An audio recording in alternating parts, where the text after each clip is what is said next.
भारत माता की वंदे वंदे वंदे। महाराणा प्रताप की, महाराणा प्रताप की, महाराणा प्रताप की। जय श्री राम, जय जय श्री राम। वीरों की धरती पर वीर शिरोमणि महाराणा प्रताप की मूर्ति के अनावरण कार्यक्रम और जनपद जौनपुर को लगभग 900 करोड़ रुपए की परियोजनाओं के लोकार्पण और शिलान्यास के आज के इस कार्यक्रम में मंच पर उपस्थित उत्तर प्रदेश सरकार में मेरे सहयोगी मंत्री, यहां के स्थानीय विधायक श्री गिरीश चंद्र यादव जी,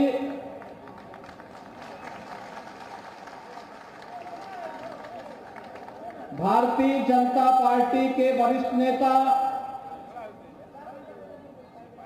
पूर्व मंत्री श्री कृपा शंकर सिंह जी,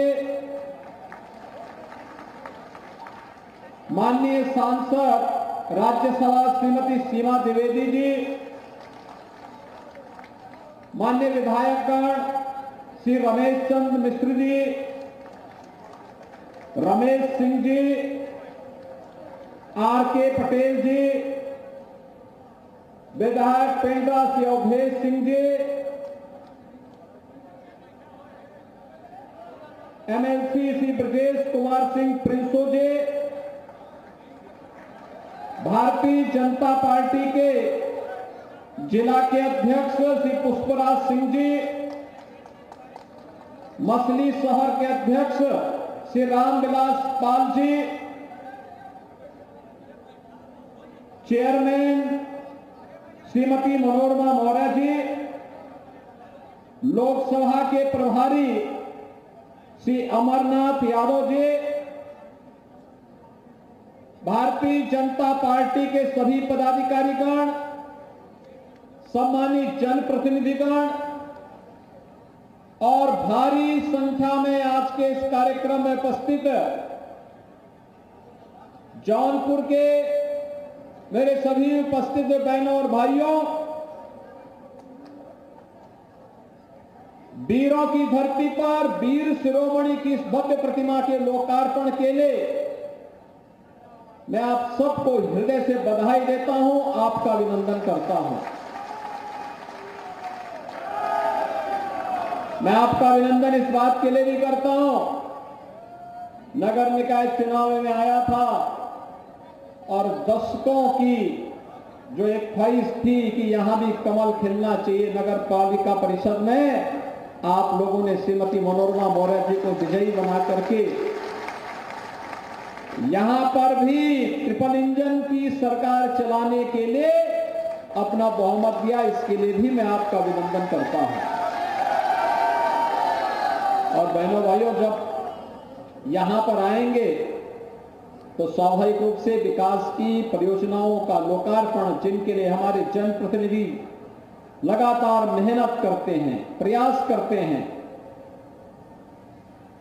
उन प्रयासों और संघर्षों का परिणाम जनता जनार्दन को सौगात के रूप में लगभग 900 करोड़ रुपए की परियोजनाओं की सौगात यहां प्राप्त हो रही है। इसकी भी मैं जौनपुर वासियों को हृदय से बधाई देता हूं। बहनों और भाइयों, आज हमारा देश बदल चुका है, एक नए भारत का दर्शन हो रहा है। मैं देख रहा था बदलापुर के हमारे विधायक पैदल ही हजारों कार्यकर्ताओं के साथ अयोध्या धाम का दर्शन करने के लिए गए। गिरीश यादव जी को कल जाना था, लेकिन आज के कार्यक्रम के नाते उन्होंने अपने को यही रोका। अब वे भी यहां के कार्यकर्ताओं के साथ अयोध्या धाम का दर्शन करने के लिए जाएंगे। ये है नया भारत। याद करिए, पहले जय श्री राम का नारा लगाने पर लाठियां बरसती थी और अब दुनिया जय श्री राम का दर्शन करने के लिए अयोध्या धाम पधार रही है। ये है नया भारत। आपकी आस्था का भी सम्मान है और साथ साथ आपने देखा होगा मंच पर मोदी जी की गारंटी कैसे वेलफेयर स्कीम के माध्यम से दी जा रही है। यह भी आपने देखा होगा, गरीब कल्याणकारी योजनाओं का लाभ बिना भेदभाव के समाज के हर तबके को देकर के उसकी आजीविका की पुख्ता व्यवस्था भी की जा रही है। ये नया भारत है। ये नया भारत दुनिया में सम्मान भी बढ़ा रहा है, तो देश को सुरक्षा भी दे रहा है। संस्कृति के संवर्धन के लिए कार्य भी कर रहा है, तो देश की समृद्धि के लिए भी अहरनिश प्रयास करके भारत को दुनिया की सबसे बड़ी अर्थव्यवस्था के रूप में भी स्थापित कर रहा है। बहनों और भाइयों, प्रधानमंत्री मोदी जी ने देश की आजादी के अमृत महोत्सव पर्व पर एक ही बात कही थी। 75 वर्ष की यात्रा हमारे देश ने पूरी की है आजादी की। अब लक्ष्य क्या होना है? जब ये देश अपनी आजादी के 100 वर्ष पूरा करेगा, शताब्दी महोत्सव मनाएगा, तब कैसा भारत हमें चाहिए? तब हमारे सामने एक सपना होना चाहिए आज कि जिसको हम 25 वर्षों के अंदर एक रोड मैप के रूप में आगे बढ़ा सकें, वो होगा विकसित भारत का। विकसित भारत, विकसित भारत और विकसित भारत के लिए पंच प्रण का एक संकल्प प्रधानमंत्री मोदी जी ने प्रत्येक नागरिक को दिया था। बहनों भाइयों, उसमें गुलामी के अंश को सर्वथा समाप्त करने का भी एक संकल्प है। और महाराणा प्रताप देश में गुलामी की जंजीरों को तोड़ने वाले एक महानायक के रूप में हैं। याद करिए, उनके साथ सौदेबाजी नहीं होने दूंगा। इसके लिए लड़ते रहे। अकबर उस समय के बड़ी सेना के रूप में जाने जाते थे, लेकिन महत्वपूर्ण ये नहीं, बड़ी सेना, महाभारत में भी तो कौरवों के पास बड़ी सेना थी, लेकिन अंततः विजय तो 5 पांडवों की ही हुई थी। ऐसे ही महाराणा प्रताप ने भी संकल्प लिया था, मैं इस विदेशी आक्रांता के सामने अपने स्वाभिमान को गिरवी नहीं रखूंगा, और इसके लिए उसके खिलाफ लड़ते रहे। और अपने जीवन में ही उन्होंने वे सभी दुर्ग और किले वापस ले लिए थे जो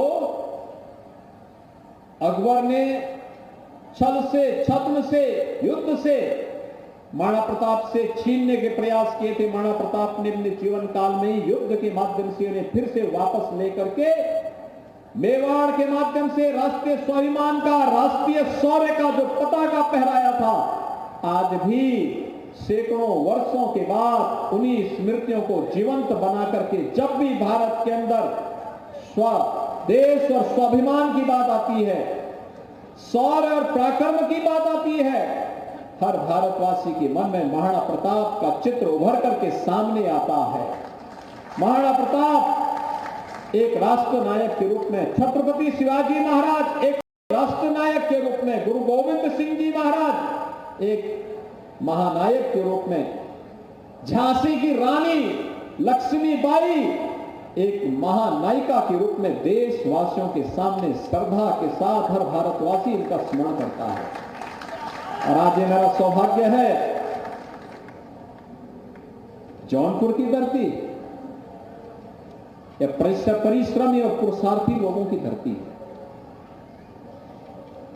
यहां पर लोगों ने अपनी मेहनत से, अपने परिश्रम से जौनपुर को एक पहचान दिलाई, और पहचान जो यहां पर थे परंपरा से, उन लोगों ने यहां की पहचान यहां के इत्र से भी और यहां की इमरती से भी दिलाई।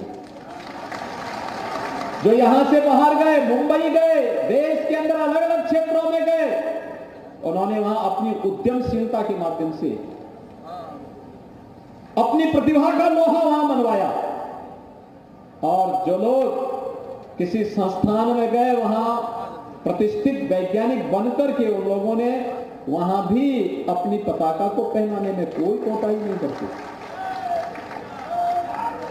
हर एक क्षेत्र में यह जनपद तो बड़ा उर्वरा रहा है। इस मामले में आदि गंगा के रूप में मां गोमती का आशीर्वाद इसको प्राप्त होता रहा है। यहां के हस्तशिल्पी, यहां के कारीगर, यहां का हुनर और यहां की प्रतिभा, जब भी उसे अवसर मिला वह कभी चूका नहीं है, कभी नहीं चूका है। हमेशा उसने अपने आप को साबित किया है। और यही तो मोदी जी की का यही संकल्प है। हम इन सबको, किसी को पीएम विश्वकर्मा के रूप में आगे बढ़ाने का कार्य हो रहा है, वेलफेयर स्कीम के माध्यम से आगे बढ़ाने का कार्य हो रहा है। और महाराणा प्रताप की प्रतिमा भी स्वदेश और स्वाभिमान का वही प्रतीक है जो हमें राष्ट्रवाद के मार्ग पर चलने की एक नई प्रेरणा प्रदान कर रहा है। आप मुझे एक बात बताइए